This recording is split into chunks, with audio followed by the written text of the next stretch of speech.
The secret to happiness is to align with your soul's wisdom, but daily life often gets in the way. To keep you on your path, join Linda Manning, transformational coach and healer, for spiritual inspiration and interviews with amazing healers and teachers. If you are eager to connect with your soul, excited to travel on inner adventures, and are curious to learn from cutting-edge teachers, then this is the podcast for you. Welcome back. This is your host, Linda Manning, healer, coach, and spiritual adventurer. I created this podcast to keep you inspired no matter what crazy stuff is going on in your life. Some weeks I'll be sharing insights and inspirations from things I've learned on my path, and other weeks I'll have amazing and powerful guests who will share their wisdom and tips for keeping you connected to your soul. So today, I'm going to be talking about one of the most important topics that I know of, and that is forgiveness. So did you feel tempted to stop this podcast when I said that word? Like, is forgiveness the F word for you? If so, it's all the more reason to stay, because we're going to talk about some radical ways to look at forgiveness. There's an old saying, I don't know if you've heard it, that not forgiving someone is like drinking poison and expecting the other person to die. Let's pause on that one a second. Not forgiving someone is like you drinking poison, but expecting that it's going to impact the other person. How often have you not forgiven someone and they've moved on? Now you're carrying the burden and it's not even impacting them. So staying in that victim mode and that I'm not going to forgive them and the I'm right, they're wrong mode, man, we pay a big price for that. So I recently did a healing session on someone and it ended up being really magical. At the beginning, my client was feeling very judgmental of her family. She didn't want to be. She wanted to be at peace. She wanted to be free, but she was so angry at some of their choices and some of the things that they had done. And as we were talking, I was reminded of what I learned in a book that really changed my life quite a few years ago called Radical Forgiveness by Colin. I'll put a link to it in the show notes, so don't worry if you can't write it down. Radical Forgiveness by Colin. This book really opened my eyes to a whole different way of framing what happens to us. It has been helping me for years, and I hope that it helps you too. So according to the author Colin, ordinary forgiveness, which is based on let bygones be bygones or I'll turn a blind eye, it's really hard to do. It can take a long time, years of therapy, and quite honestly, it doesn't always work. So even though I can't see you, raise your hand if forgiveness has ever been hard for you. And it has definitely been hard for me sometimes. But radical forgiveness is really completely different because it's based on the principle that any pain that we have in a situation is a signal that we're out of alignment with spiritual law, and that we're being given an opportunity to heal something. In other words, everything is perfect as it is. It's designed to give us an opportunity to heal and to align to our true spiritual nature. So I'm going to give you some examples of what that might mean. And, if you believe that you aren't enough, for example, like if any of you, do you have that belief that you're not enough? I've struggled with that sometimes. Then you're going to create situations that prove that your belief is correct. You won't mean to, it's all subconscious, but you will anyway. And that's to help bring it up to your consciousness so you can heal it and align to the deeper spiritual truth, which is that you are enough. So for me personally, and I'm pretty sure I'm not alone in this, for a long time I thought that if anyone really knew who I was, particularly a romantic partner, they would think that I was way too needy, I needed too much, and then they'd run away. Now, if you have a belief like that you're too needy and that people will run away if they found out who you really were, do you think that you can attract someone who's fully loving? No, because if you did find someone who's fully loving, it would be so at odds with how you believe about yourself, you'd probably reject them. So I pretended that I didn't have a lot of needs, and I tried to make everything good for everybody else, which of course created its own set of problems. like resentment and not having my needs met and not really being treated all that well. So I attracted partners who didn't really love and appreciate me for who I was. And that went on for years. But I'm a healer. I took a lot of healing sessions, and I really worked to heal that part so that I could attract a partner who, now I have one who adores me. Before I healed that part of me, I was unable to attract the right partner.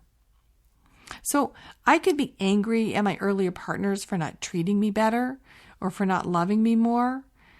I can remember this one night where I overheard my boyfriend at the time telling his roommates that, well, essentially he was just using me. And that was an extremely low point, crappy night. But I could instead look at, oh my gosh, what did that awaken in me? When I heard that, I realized that I was worth more than that. That was a really pivotal moment for me. So instead of being angry at him, I could be grateful for him for pointing out how I was actually treating myself. Because if I wasn't treating myself that way, he never would have been able to treat me that way too. I hope this makes sense. So rather than being angry at my earlier partners for not loving me more and being in that victim place, I went to forgiving them, knowing that I attracted them to me just so that I could learn that I did deserve to have my needs met, that I wasn't too much.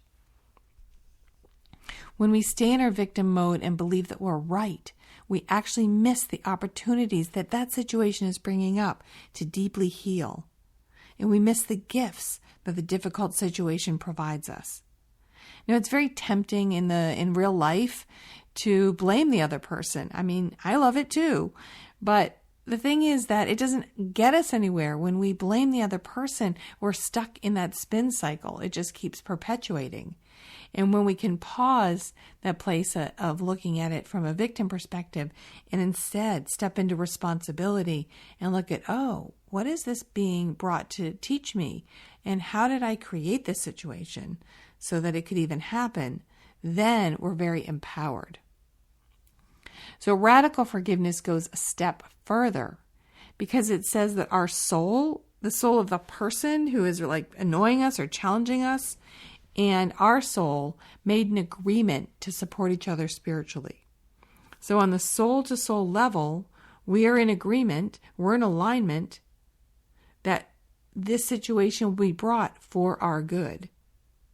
Now, if we're in alignment on a soul level, if that person is actually acting out a role to help us, then in reality, there actually isn't anything to forgive.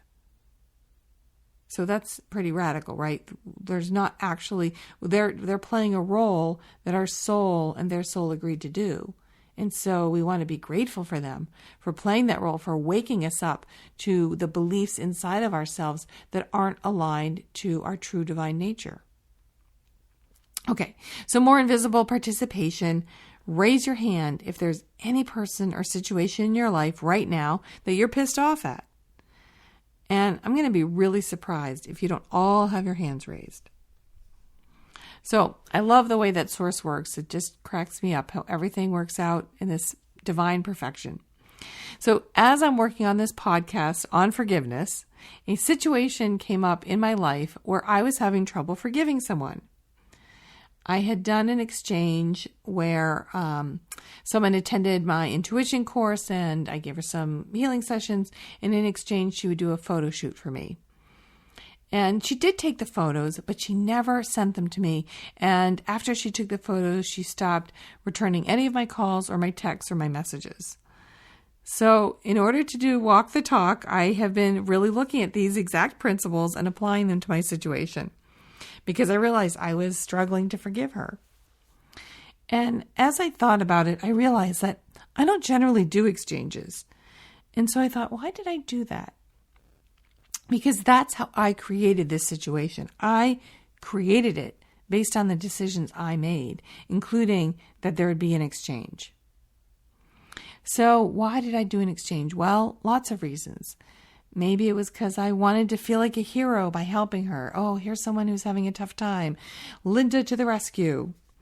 And I didn't really have faith that my intuition class would completely fill on its own. So I was like, oh, I'll do whatever it takes to bring someone in, even if that means doing an exchange that might not work out. And I really wanted my pictures taken. So I wanted to be in a photo shoot, but I didn't really want to fully invest in myself.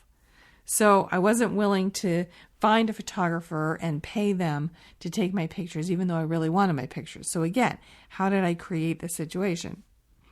So I could see how all of this falls under the belief that, I really can't make it, or I really can't make it big. I won't be successful. And that's a belief that I've struggled with for as long as I can remember. I wonder if any of you have that belief that no matter what you do, you really won't probably fully make it. So, for me, by taking the time to look more deeply, it gave me such a sense of relief. Like, I wasn't the victim here. I helped create this situation so I could grow, so I could acknowledge that I was coming from a place of lack, that there wasn't enough, that I wouldn't attract enough, and I get to grow beyond that because there is plenty and there's an abundance and I have a lot to offer.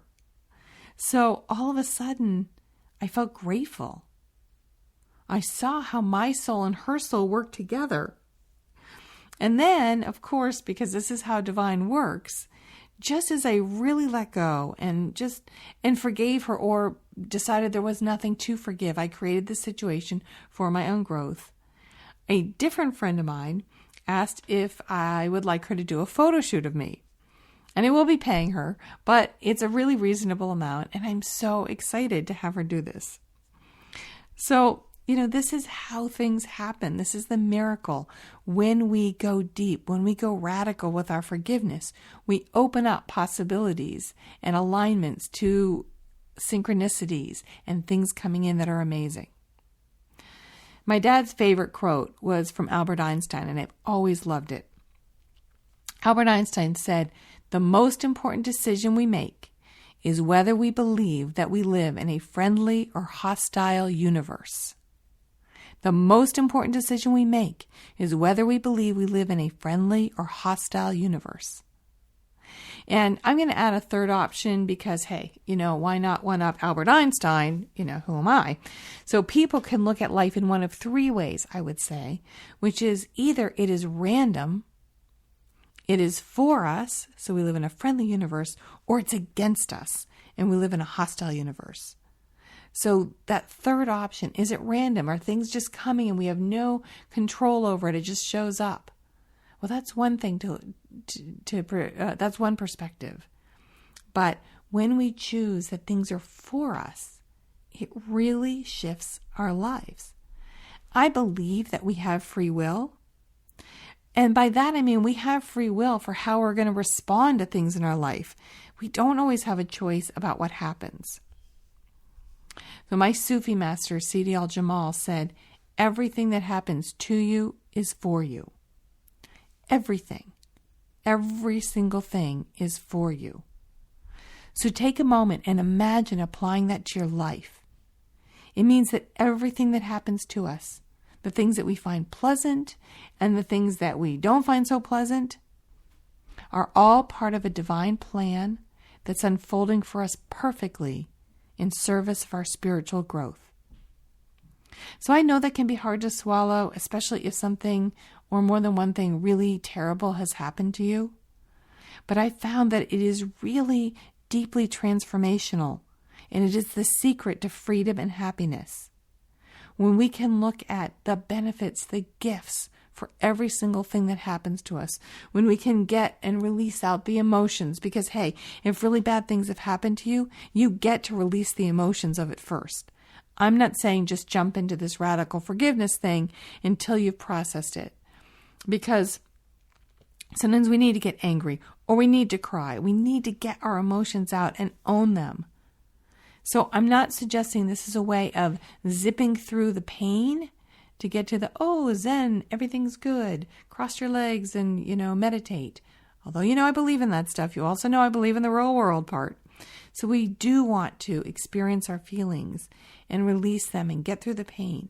But on the other side of that, we want to look at what's possible. How could this be for us? So you might remember that I started by talking about my healing client. That's what brought me down this radical healing path. And as we looked at what her soul wanted her to learn in this lifetime, she was able to see how her really challenging alcoholic family was a perfect way to learn it. The message from her soul was that she is a deep healer and that her role in this lifetime is to use love to release all the family grudges that have been haunting her family for generations. So she's going in and doing healing on the lineage, on her lineage, generations back. And she can feel the love that goes with that as she releases it. She feels amazing. So as we looked at her situation from this perspective, all that resentment that she'd been feeling, it just melted away. And she was filled with joy and peace and actually excitement at the empowerment that she had to now heal these places from her family lineage. So that's what's possible when we go radical in our forgiveness. More joy, more peace, more love, and hey, a lot less poison. So doesn't that sound good? And, I'm going to admit this work can be tough to do on your own. Even I needed someone to help me look at the photography situation differently. Someone gave me a little bit of perspective and I was like, oh, that's what's going on. So if you're struggling with issues of forgiveness, try applying a spiritual perspective. Try coming up with, well, how is this for me? How did I help create this so that I could learn something? How is this aligned to a belief that I've had of myself that is ready to go and that I can step into my own power, my own gifts, my own amazingness? And if you're still struggling, then get some support. Get some support from me. Get it from somebody else. Book a session with someone, because the power and the impact of truly going through forgiveness is magical. All right, so I hope that you found this podcast on forgiveness enlightening and truly transformational. That's what I want for you, is to be free and happy. So come back next time. I've got another amazing guest coming up, and I can't wait to share her wisdom with you. Thanks so much for listening. Be sure to leave a review and share this podcast.